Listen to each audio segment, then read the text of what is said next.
So here we are today on my workbench looking at one of my flat cars. A nice Union Pacific flat car that actually has stakes you can put in. I'm thinking, gosh, I don't have any loads for this. What could I do? So I decided to make a pipe load.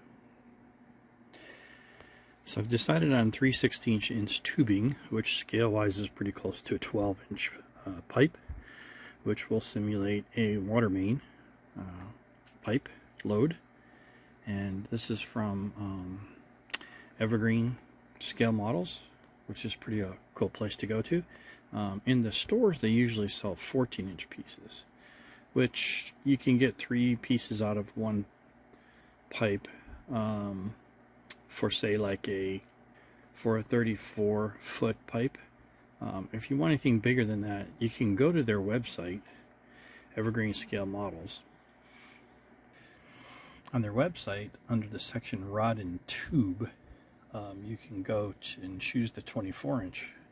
You'll have to order this online, but it's not that much, and you'll get more pipes for the length because it's 24 instead of 14.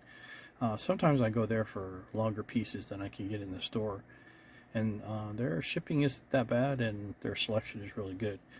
So in this case, we were going to look for 3/16" tubing, and that pack is $9 for 6 pieces, which is better than what you're going to get in the store anyway.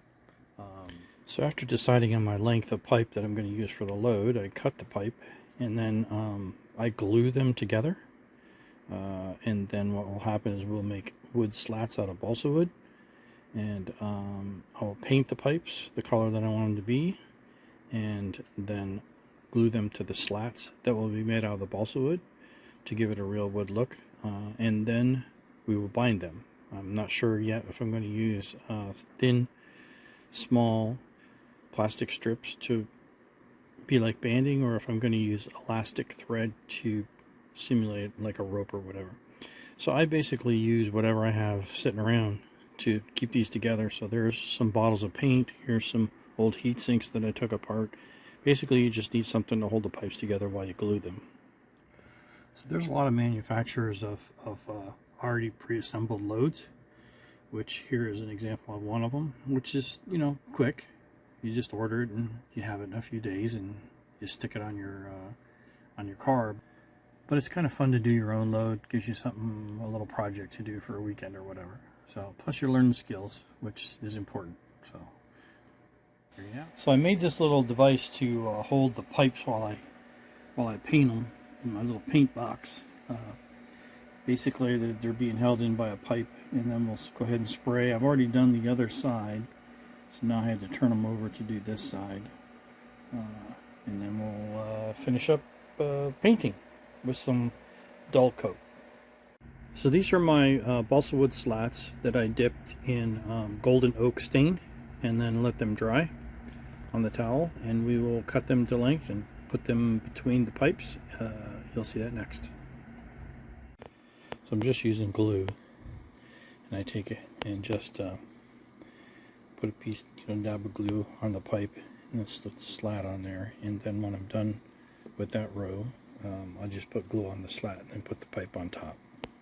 So I'm fortunate that through the years I've been able to, in recycling things, come up with some heavy copper. So I have these plates, which are heat sinks, and then cores from a heat sink that I'm using to weight the load down while it glues. So if we look underneath the wax paper, we put on a little stick. There you have the load. Okay, so the load is pretty much dried, but these are magnets out of a laptop hard drive and are very thin. So what we did was we put a row of slats on the bottom, and we glued those, so those will actually be the bottom of the load, and they will stick to the flat car or the bulkhead car, or you can even use this load in a gondola.